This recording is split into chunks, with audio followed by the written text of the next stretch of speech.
Hola oyentes de Radio Sefarad y bienvenidos a Fuera de Foco con Brian Acuña desde Costa Rica. ¿Qué tal, Brian?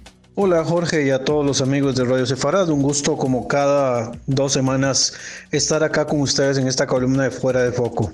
Bueno, hoy como es obligado seguiremos hablando del conflicto de Israel y un conflicto que todavía está en el aire a pesar del alto el fuego, es el que mantiene con el grupo Hamas y también esa guerra informativa o desinformativa durante la cual, por ejemplo, se habla mucho de la hambruna que acosa a los habitantes de la Franja de Gaza.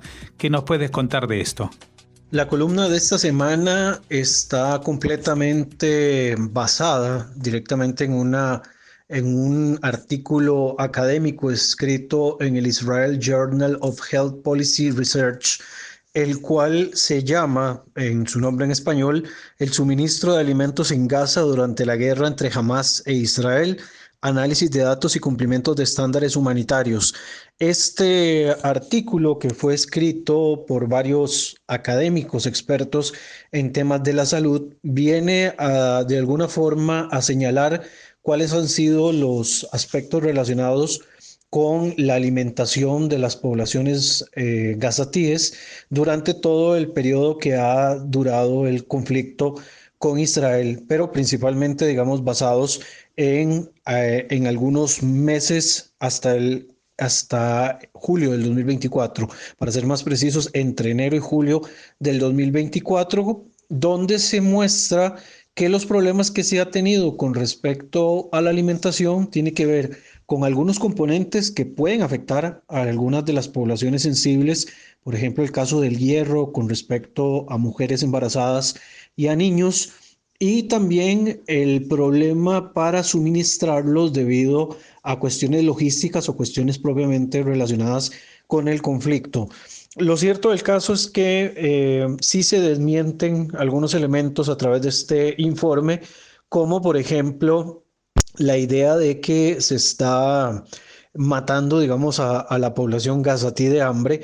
Evidentemente la situación ha sido muy compleja para poder suministrar toda la alimentación que se ha querido a todos los ciudadanos de Gaza, pero por el otro lado sí es importante dejar en claro de que mucha de la situación, digamos, está controlada y que se ha pues mantenido, digamos, los estándares humanitarios requeridos para poder hacer, digamos, el cumplimiento que corresponde con respecto a esta temática.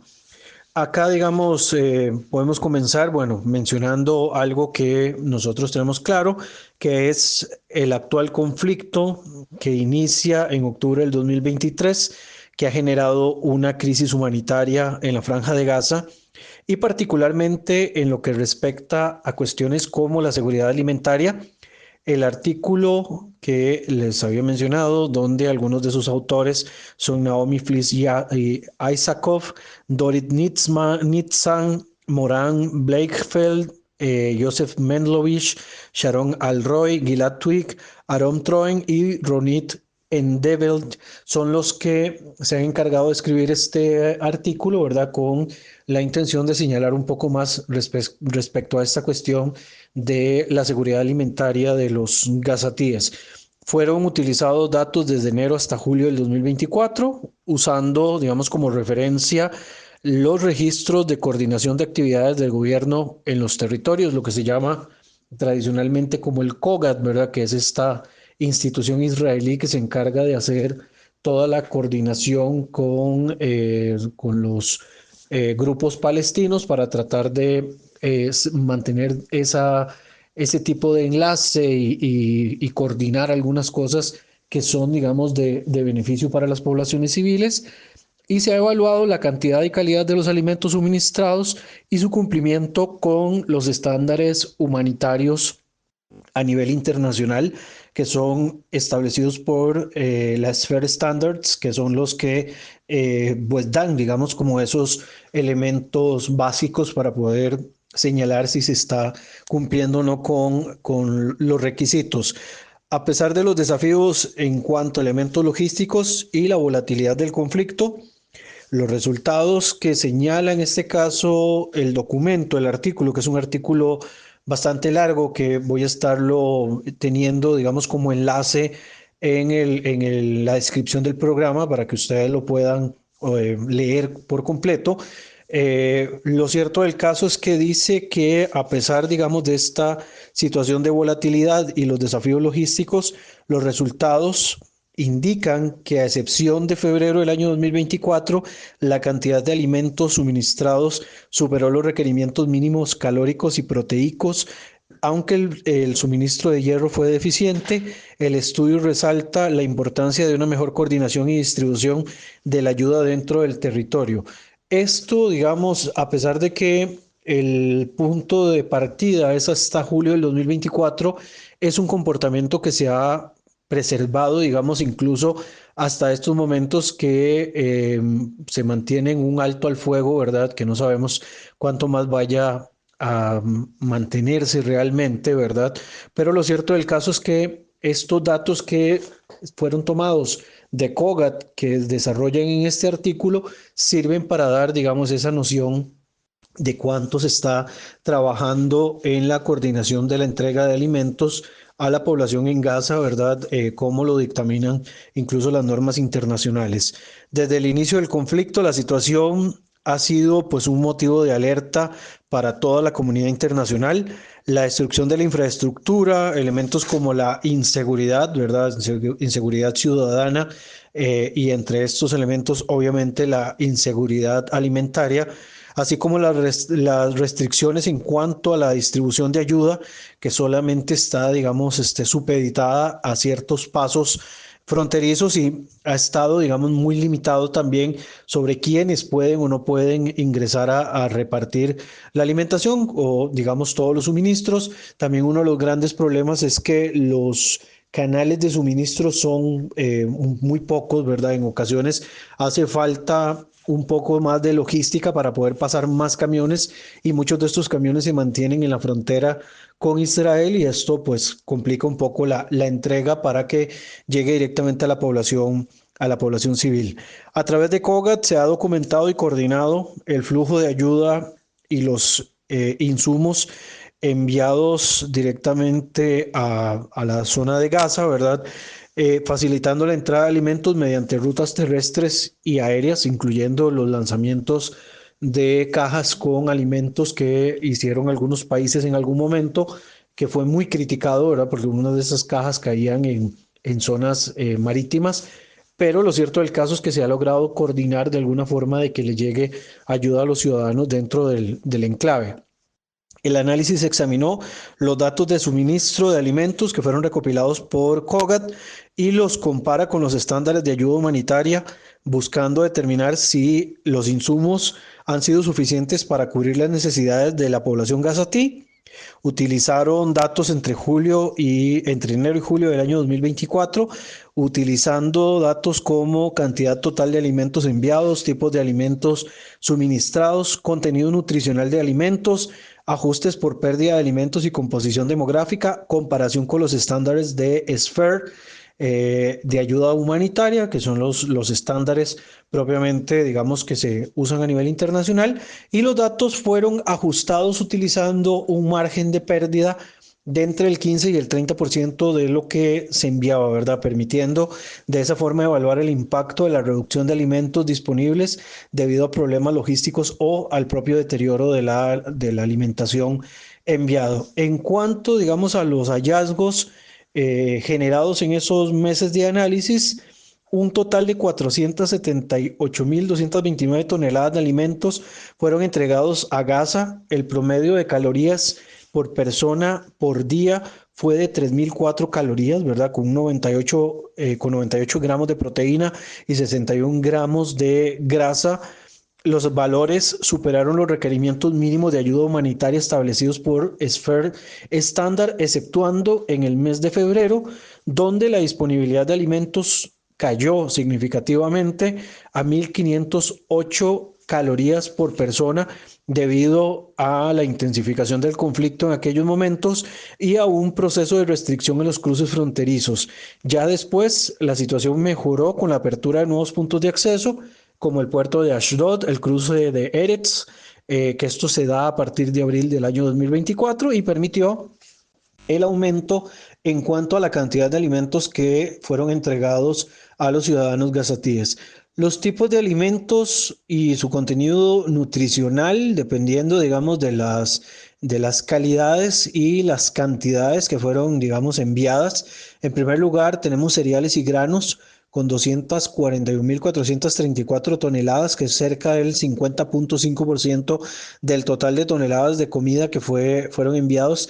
Legumbres y vegetales, 50.263. Carne, pollo y pescado, 30.687 y sólidos azucarados, 28.285 toneladas. A pesar del cumplimiento de los estándares calóricos y proteicos, el contenido de hierro fue inferior al requerido, que es de 23.4 miligramos diarios versus el estándar que es de 32 miligramos por día.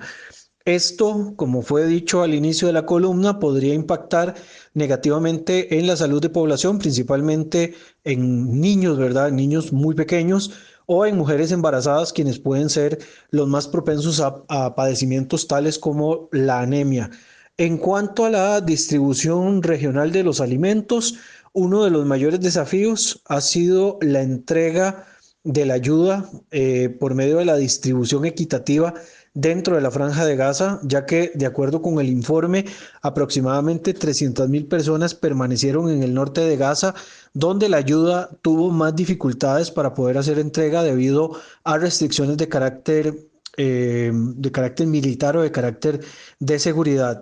El estudio indicó que el 17,7% de los camiones, que son cerca de 5.109 unidades, y el 22,9% del peso total de alimentos fueron dirigidos al norte de Gaza. Eso quiere decir que por lo menos un 80% de la población que estaba ahí del 80% de los camiones que se estaban enviando a la Franja de Gaza no se estaban movilizando hacia el norte, ¿verdad? Esto es una cantidad que, digamos, puede generar algunos golpes para la población que estaba propiamente resguardada en esta región. Y es a partir del mes de marzo del año 2024 que hay un incremento en los envíos hacia la región del norte, con la apertura de nuevas rutas y la implementación de lanzamientos aéreos de alimentos que también se logran, digamos, coordinar con algunos de los países que enviaban ayuda humanitaria.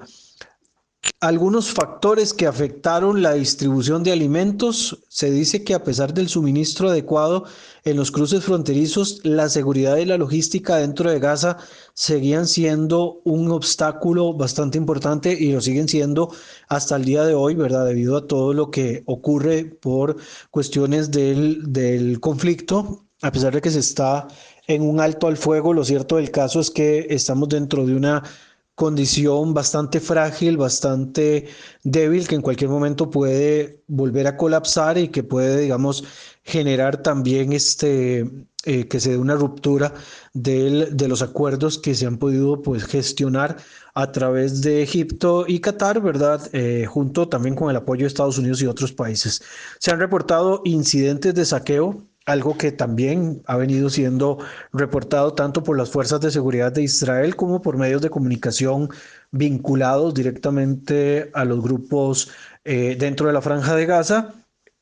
Han habido también ataques a convoys humanitarios, lo que ha llevado también a que alguna de la ayuda termine en manos de cárteles, ¿verdad? De traficantes, por decirlo de algún modo, que han tratado de ganar, digamos, algunos puntos adicionales a través de la comida, ¿verdad? De tratar de secuestrar a la población de algún modo y de afectarla conforme a sus propios intereses personales. Y esto, digamos, ha sido uno de esos grandes detalles que han estado también ocurriendo. También otro aspecto importante es la falta de infraestructura para el almacenamiento y la distribución eficiente de los alimentos. Evidentemente, si tenemos un enclave que ha sufrido los embates de la violencia como tal, ¿verdad? A lo largo de todos estos más de 15 meses de enfrentamientos, evidentemente la cantidad de lugares donde se puede almacenar la comida están bastante restringidos y también los centros de distribución que eran coordinados por grupos humanitarios tampoco están teniendo, digamos, la efectividad que estaría siendo requerida. Entonces, esto de algún modo pues podría estar condicionando la forma de llegada de la ayuda para la población civil. El informe también ha destacado que la participación del sector privado en cuanto a la entrega de alimentos aumentó, representando el 35% de los suministros totales en el mes de julio del 2024. Y si bien ha habido, digamos, una contribución con respecto al tema para estabilizar los precios en algunas zonas, porque sabemos que ha sido utilizado para algunos grupos que puedan, digamos, doblegar la voluntad de los gazatíes. Se han planteado también preocupaciones sobre el acceso a los alimentos para poblaciones más vulnerables. El estudio detallado, digamos, con respecto a esto, pues ha generado, digamos, hallazgos muy importantes que hemos podido mencionar en estos minutos, ¿verdad? En cuanto a la importancia de que sí ha habido suficiente alimentos en términos calóricos y proteicos para la población, exceptuando en un mes, que fue en el mes de febrero. En segundo lugar, que el contenido de hierro sí ha sido insuficiente y esto se ha transformado en un problema de riesgo a la salud pública, principalmente para poblaciones vulnerables, ¿verdad? Que requieren el hierro en alguna de sus presentaciones, y se menciona muy directamente en el caso de mujeres, de niños, mujeres embarazadas y de niños. Por otra parte, la distribución pues sigue siendo un desafío debido a los problemas de seguridad, a la logística y también a la situación del tráfico que se maneja internamente. Y por el otro lado, la importancia que ha tenido el sector privado para poder enviar los alimentos a la población civil, ¿verdad? Que ha tenido pues aspectos positivos, ¿verdad? Como lo es el apoyo a la población y demás y facilidades, pero también cuestiones negativas porque algunos de estos incluso se han visto vinculados con grupos islamistas, terminan dejándose ellos la comida o terminan, digamos, usando los suministros para cosas para las que no fueron enviadas inicialmente, y esto vulnera un poco la situación de la población por sí misma, ¿verdad? Es esencial, menciona el informe, digamos ya casi en algunas de sus conclusiones, que es esencial fortalecer la cooperación entre las agencias humanitarias que tienen contacto dentro de la Franja de Gaza, como COGAT y actores locales. Y cuando se habla de actores locales, incluso se involucra lo que son clanes familiares. Por otra parte, también es importante implementar mecanismos que garanticen una distribución equitativa y eficiente de los recursos disponibles. De esta forma, pues se logra asegurar de que los recursos lleguen a las poblaciones que realmente lo necesitan, de que no haya, digamos, una situación en la cual se vea más vulnerable la población civil, sino que de algún modo pues tengan las posibilidades de sentir un poco más el respaldo y el apoyo para poder solventar la situación humanitaria. Lo cierto del caso es que, bueno, el informe como tal demuestra de que sí ha habido, digamos, la voluntad para que estén llegando los alimentos. Difiere mucho, por ejemplo, de los informes que presentan con respecto a situaciones en otras partes del mundo, como ocurre, por ejemplo, en el caso del Yemen y los millones de personas que están en condiciones de hambre, pero así de morir incluso por inanición. También la gente que está, digamos, en condiciones de desnutrición que son bastante marcadas en la situación de Yemen.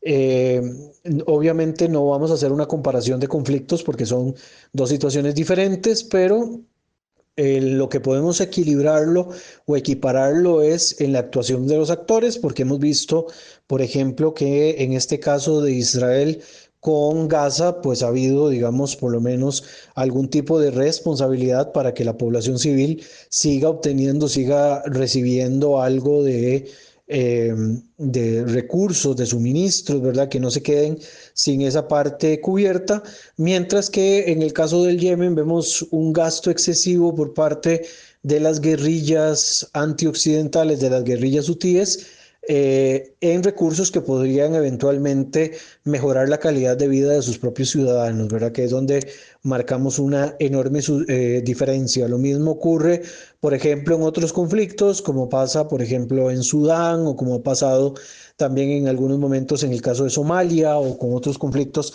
que están vigentes o que han ocurrido en algún otro momento, donde los estándares de crítica, digamos, con respecto a las acciones militares y a la forma de resguardar a la población civil ha sido completamente distinto, ¿verdad? Ha tenido, digamos, muchas carencias y sin embargo las críticas y las, digamos, acciones de la comunidad internacional no han sido tan eficientes. Este es el reporte, digamos, de esta semana. Es un reporte menos geopolítico, un poco más, digamos, estadístico. De vez en cuando es bueno también tirar un poquillo de números de la información que va saliendo, porque lastimosamente en un conflicto como el que se vive actualmente en la Franja de Gaza, es muy dado a que toda la información numérica sea vista únicamente desde una perspectiva manipulada y desde una perspectiva en la cual lo que se busque es demonizar a una de las partes.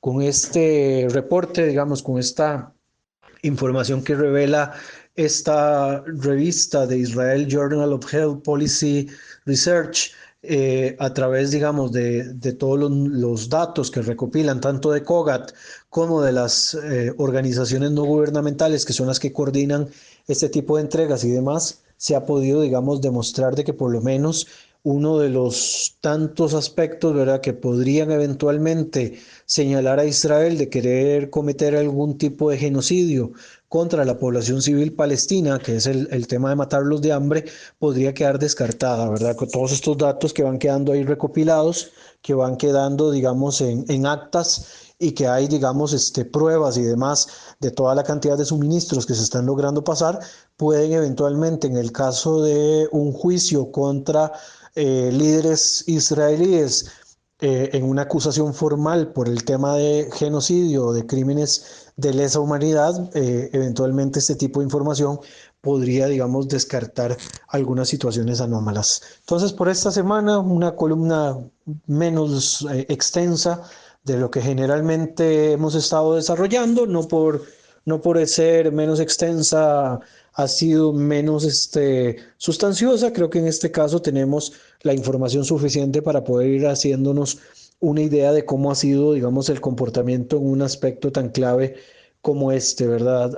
Vuelve a quedar algo en clave y en claro que lo hemos venido desarrollando desde que comenzamos la columna en el año 2016, y es el uso de la información y de las narrativas para tratar de imponer, en este caso, una idea con respecto a uno de los actores, en este caso Israel, de estar, digamos, actuando de mala fe cuando vemos que, si bien las cosas no están 100% en positivo, la verdad es que hay muchos más elementos que están siendo añadidos desde una perspectiva muy asociada, digamos, a ideas erradas con respecto a Israel, ¿verdad? Una demonización propagandística que la realidad que nos golpea, digamos, en la cara con información.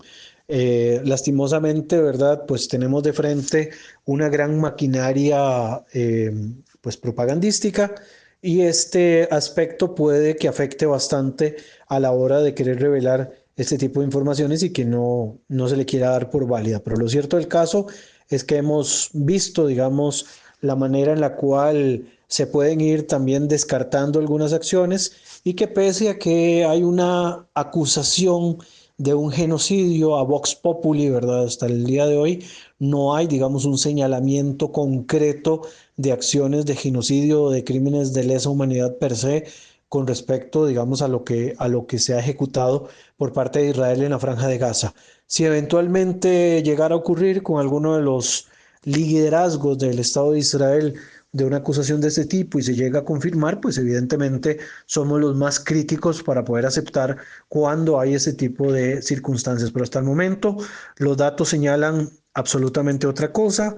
El dato mata el relato, aunque desgraciadamente el relato es el que al final se perpetúa. Pero bueno, llegaremos al momento en el cual podemos hacer esa otra parte del análisis. Por ahora nos vamos, digamos, un poquito con la información de que por lo menos desde una perspectiva crítica, los suministros están intentando, digamos, trasladar hacia la Franja de Gaza dentro de las condiciones existentes y que eventualmente, por lo menos en este aspecto, no pesará, digamos, demasiadas acusaciones. Esto es todo por esta semana. Nos escuchamos en un par de semanas nuevamente, siguiendo siempre al hilo con lo que acontece. Tenemos todavía temas pendientes, la acción o no de Hamas de seguir entregando a los rehenes, que no lo sabemos, lo sabremos hasta este fin de semana, si existe, digamos, esa posibilidad, también las acciones y las menciones que Donald Trump